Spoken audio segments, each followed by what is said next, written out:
Halo guys, ketemu lagi dengan gua di kanal Bang Arif di rubrik Hotspots. Dan seperti biasa di Hotspots kita akan mengangkat isu-isu yang sedang beredar di sekitar kita dan gua selalu nggak sendiri.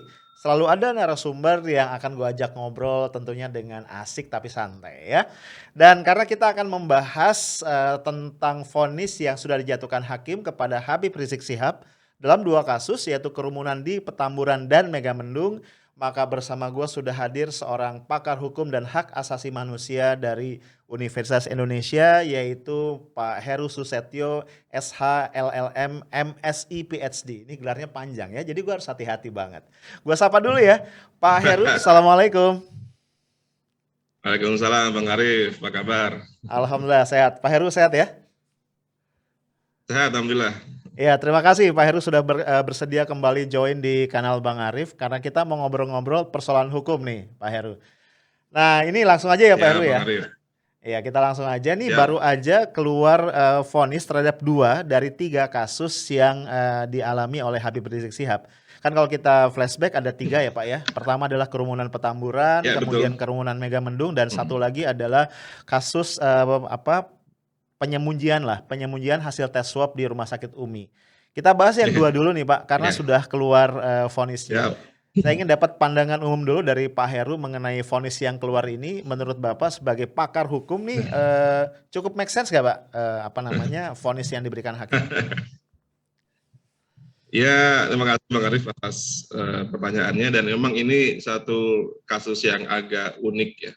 Bahwasanya negara yang punya sistem hukum peradilan pidana dijalankan melalui kepolisian, kejaksaan, pengadilan untuk menjalankan proses hukum itu kewenangan dari negara ya.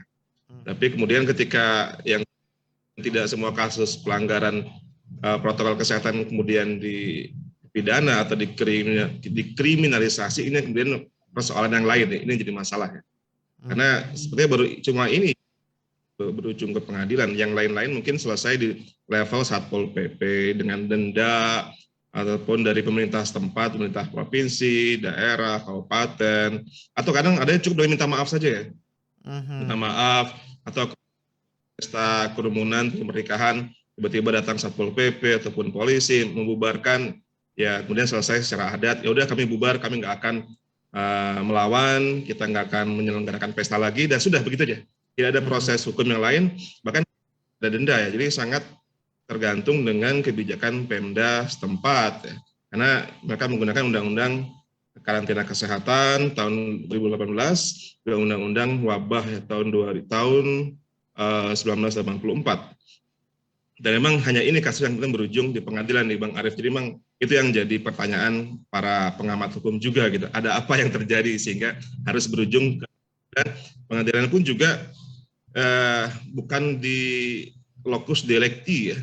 Karena yang satu kasusnya di Megamendung Kabupaten Bogor, atau lagi di Petamburan, itu harusnya masuk Jakarta Barat atau Pusat ya. Mhm. Tapi keduanya malah diadili di negeri Jakarta Timur bersama dengan kasus Rumah Sakit Umi yang di Kota Bogor. Jadi ini menjadi menarik kasusnya, Bang Arif. Mhm. Demikian. Mhm. Ya, Pak Ya. Heru, saya ingin soroti tadi dari hal yang agak sederhana tapi menurut saya penting tadi ya. Ini tidak di lokus delikti ini secara hukum sah atau enggak, Pak Heru? Kalau ada kondisi kayak gini. Ya, dia punya kewenangan sih memang ya. Aparat punya kewenangan, mungkin pertimbangannya pertimbangan keamanan, pertimbangannya ketertiban umum, ya silakan-silakan saja. Jadi masalah tempat bisa dinegosiasikan. Karena Mhm. apalagi kalau kasus kejahatan di luar negeri juga memang yang terjadi oleh warga negara Indonesia yang di pengadilan Jakarta Pusat, dimanapun Jakarta Pusat. Juga pernah Oke. ada kasus, bahkan pernah ada yang tidak di pengadilan ya.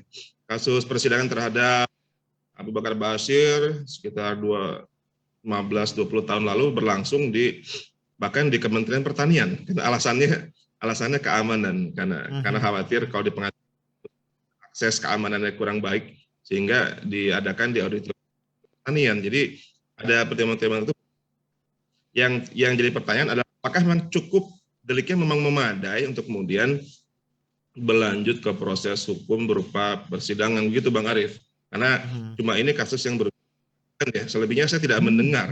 Paling tinggi denda atau membatalkan hanya minta maaf. Ada bahkan yang tidak pernah diproses sama sekali, minta maaf tidak, bayar denda juga tidak, apalagi dipidana. Oke. Nah, mungkin saya tidak perlu sebutkan tiba tempatnya, ini sudah menjadi pengetahuan umum lah begitu Bang Arif. Ya, ya ini menarik Pak Heru. Kita bahas satu persatu Pak.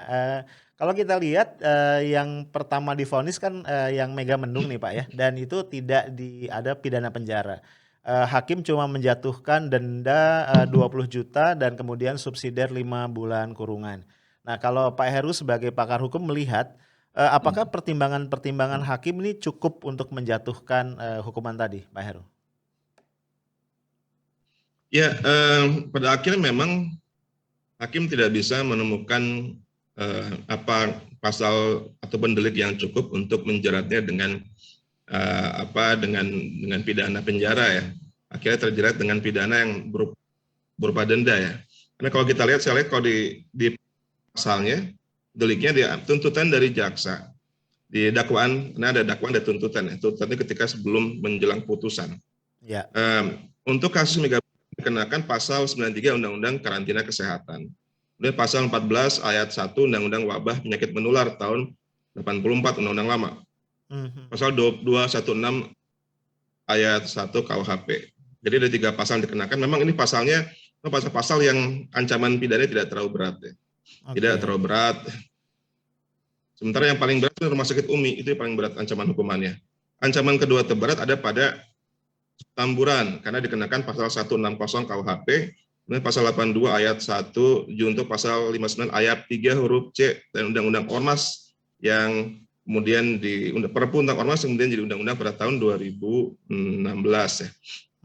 Kemudian juga Undang-Undang Karantina Kesehatan, Undang-Undang Wabah Penyakit Menular pasal 216, pasal 55 ayat 1 ini untuk penyertaan, dan pasal 10 huruf B pasal 10 huruf B dari KUHP dan junto pasal 35 ayat 1 KUHP. Jadi sebenarnya yang paling berat tuntutan Rumah Sakit Umi. Yang kedua terberat adalah Petamburan. Ini kan memang Mega Mendung. Wajarlah vonis Mega Mendung hanya 10 juta rupiah dendanya, subsidiar 5 bulan kurungan. Nggak mau menjalani dengan kurungan 5 bulan penjara. Petamburan vonisnya 8 bulan deh. Ya, penjara, sementara tuntutannya adalah tahun 6 bulan, divonis 8 bulan penjara. Yang Umi ini belum ya, karena masih proses persidangan. Baru tanggal 3 Juni kasus 3 Juni baru tuntutannya, sehingga mungkin perkiraan saya mungkin baru pertengahan Juni. Jadi masih lama ini. Kita lihat apa yang terjadi di dalam persidangan. Iya, Pak Heru saya ingin bahas sedikit yang yang Petamburan. Kan kalau kita nggak salah, kalau kita flashback ke belakang, sebenarnya Petamburan ini sudah sempat mendapatkan hukuman administratif ya Pak ya dari Satpol PP kalau saya nggak salah itu sebesar 50 juta rupiah dan sudah dibayar. Nah buat kita nih yang awam secara hukum kan ini sebenarnya udah dijatuhi hukuman sebenarnya walaupun hukuman administratif. Apakah secara sistem hukum kita diperkenankan kasus ini kemudian juga naik menjadi kasus pidana? Ya ini memang tergantung kebijakan dari penegak hukum ya Bang Arif ya, artinya tapi memang kalau boleh memang tidak lazim karena pidana itu kan kalau menurut teorinya adalah pengenaan hukuman itu sifatnya ultimum remedium alias final ya. Jadi kalau masih ada mekanisme lain ya akan yang lain lah, kecuali untuk kejahatan berat yang tidak ada alternatif lain selain pidana, seperti nggak mungkin pembunuhan hanya dikenakan denda ya. Pembunuhan, perkosaan, penganiayaan berat, curian nggak mungkin hanya denda saja. Tapi ini melanggar prokes, yang melanggar undang-undang karantina, undang-undang wabah, dan sudah bayar denda. Memang itu sepatutnya itulah yang sudah final, yang sudah dilakukan. Apalagi sudah bayar denda pula, bahkan ini lebih pula ya, 50 juta. Kemudian kenapa pula dikenakan dakwaan pidana? Kalau menurut dalil dari penegak hukum kan mereka mengatakan ranah yang berbeda. Kata mereka sanksi itu ranah administratif 20 juta, 50 juta itu. Nah, judisialnya dianggap berbeda. Ini pun juga akhirnya itu lebih banyak konstruksi politik yang digunakan oleh penegak hukum ya. Dan memang tidak ragu mengatakan memang ini cukup kental muatan politiknya nih Bang Arief. Ini tidak semata-mata muatan hukum, muatan-muatan yang mungkin meta juridikal alias ekstrajudisial. Ada faktor X yang kita jadi, cuma itu yang terjadi karena cuma ini kasus kerumunan yang kemudian berujung di pengadilan. Yang lainnya selesai secara adat, minta maaf, bahkan nggak diproses sama sekali atau cukup demikian. Ya, ini Pak Heru yang juga menarik menurut saya adalah kan selain apa namanya, selain tuntutan jaksa tadi yang 2 tahun itu, kemudian juga jaksa dalam tuntutannya meminta agar hakim memberikan hukuman tambahan ya Pak Heru kalau nggak salah, ya pencabutan hak untuk menjadi pengurus organisasi dan lain-lain. Saya sebagai orang awam nih agak susah memahami logika hukumnya ya. Sebuah pelanggaran prokes, kemudian ada permintaan dari jaksa untuk menjatuhkan hukuman tambahan yang kaitannya ke pencabutan hak-hak tadi, Pak Heru.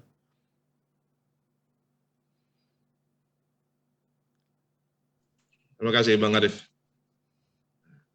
Memang jangankan Bang Arief mungkin yang bukan latar belakang hukum, saya pun juga orang hukum ya.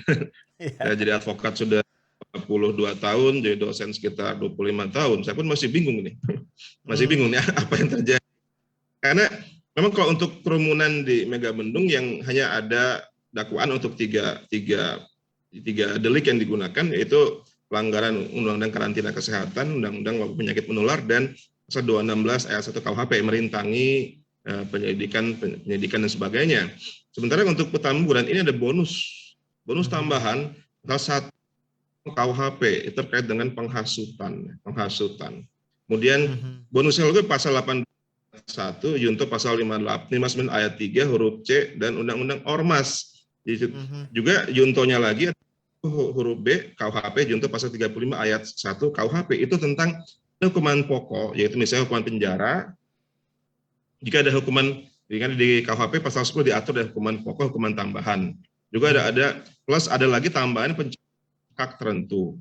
Di Undang-Undang Ormas juga diatur tentang tadi itu. Ada ormas-ormas yang dianggap menimbulkan keonaran dan sebagainya.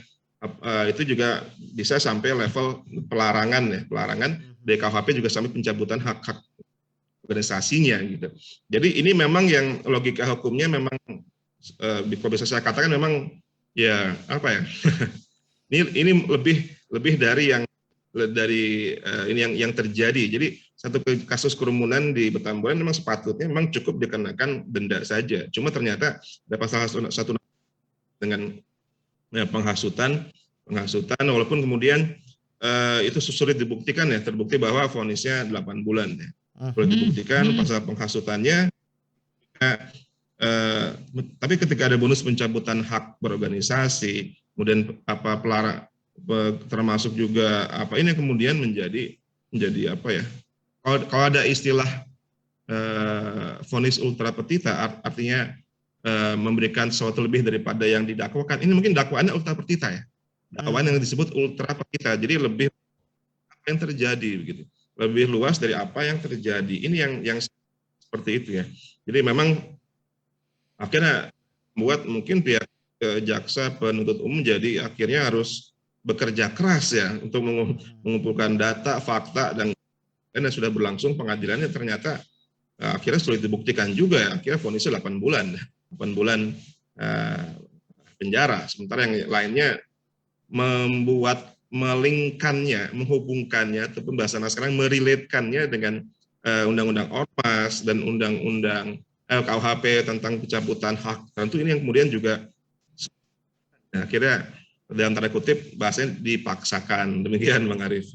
Ya, Pak Heru, dalam intuisi Pak Heru sebagai seorang pakar hukum yang sudah cukup lama berkecimpung di dunia hukum, apakah Pak Heru merasa ada campur tangan kekuatan-kekuatan tertentu, Pak? Sehingga tadi Pak Heru saya mengatakan ini secara konstruksi hukum menjadi sangat tidak wajar. Bahkan Pak Heru mengatakan ini kalau diajarin ke mahasiswa agak susah nih, Pak.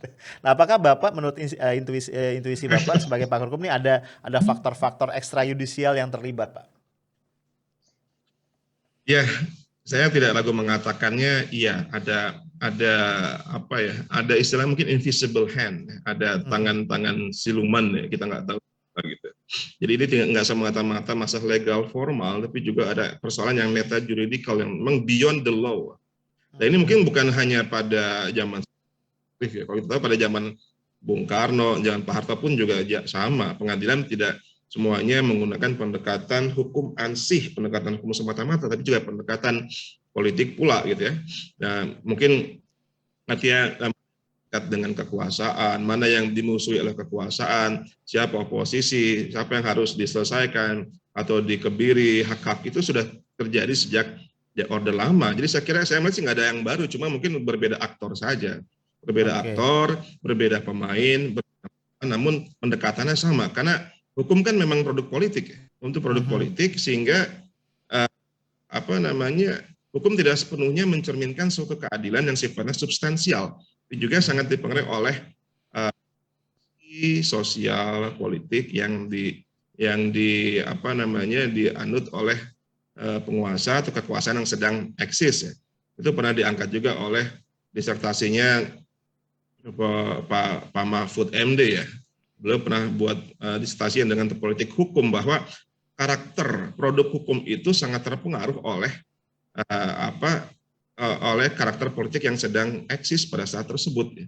Ya kalau sekarang terjadi yang barangkali itu mewakili memang suatu political yang memang sedang terjadi di saat ini. Jadi buat saya nggak ada yang baru, berbeda aktor, berbeda pemain, berbeda temanya aja begitu. Iya. Pak Heru, karena Pak Heru selain pakar hukum juga banyak bergerak di hak asasi manusia, Pak Heru. Kalau Pak Heru melihat, apakah hak-hak para terdakwa, Habib Rizik Syihab khususnya dalam konteks ini dilanggar, Pak, dengan pengadilan yang tadi cukup syarat dengan intervensi atau dengan invisible hands tadi? Ya, jadi kita ini kan negara yang sudah meratifikasi banyak HAM internasional, Bang Arif ya. Kita sudah punya Undang-Undang 1999 nomor 39. Kita sudah ratifikasi Kovenan Hak-Hak Sosial dan Politik tahun 2005 dan Undang-Undang nomor 12 tahun 2005. Kita sudah juga ratifikasi Undang-Undang Anti Penyiksaan tahun 98. Kita sudah ratifikasi begitu banyak undang-undang yang menjamin hak-hak asasi warga negara. Bahkan dalam UUD 45 sudah diamandemen pada tahun 2000 untuk memasukkan sekira 10 ayat baru yang kemudian dimasukkan dalam pasal 28A sampai dengan 28J. Itu juga menjamin hak-hak untuk mendapatkan keadilan, termasuk dalam proses pengadilan, ya, proses peradilan itu sudah dijamin oleh undang-undang.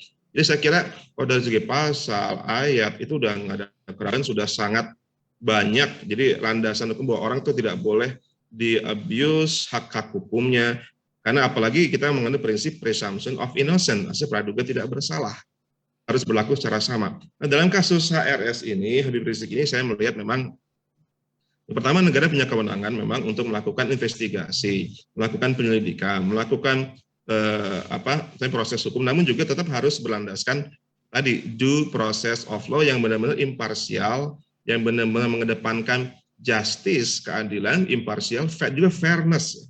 Artinya kalau kasus lain nggak dipidana, kenapa dia dipidana?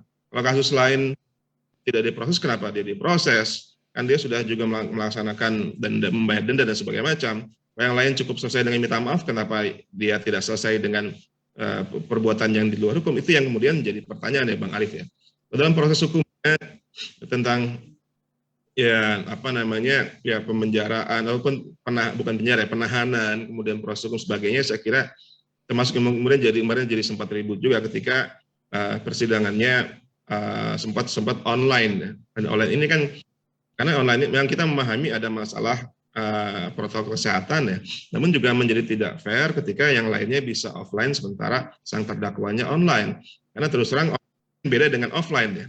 Kita tidak bisa, saya alhamdulillah tidak pernah jadi terpidana ataupun terdakwa. Cuma saya cukup advokat dan juga dari saksi ahli. Jadi kalau kita memberikan kesaksian di pengadilan secara online dengan offline memang berbeda Bang Arif. Beda nuansanya, beda atmosfernya, beda ambience-nya juga berbeda gitu. Jadi memang lebih nyaman offline. Nah, kita bisa lebih mengekspresikan apa yang kita inginkan. Jadi itu.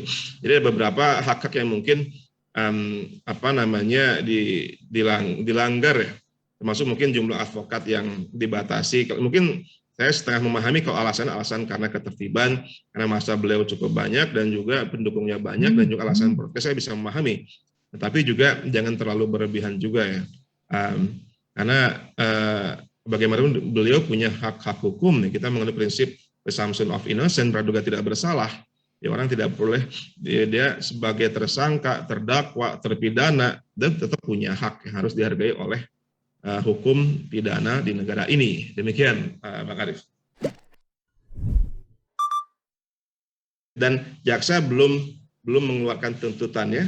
Kita tunggu minggu depan tanggal 3 Juni ya, kalau nggak berubah kan ada tuntutan dari jaksa tentang jadi dan kalau dakwaan 10 tahun penjara mungkin tuntutan juga mungkin nggak jauh beda. Saya nggak bisa mengandai-andai karena saya bukan jaksa. Tapi ya kalau dakwaan saya mungkin juga jauh lebih tinggi daripada kasus Megamendung dan Petamburan ya. Jauh lebih tinggi karena konstruksi berbeda, kemudian pasal undang-undang yang digunakan bertambah dan juga bahkan dengan ancaman hukuman yang lebih lama.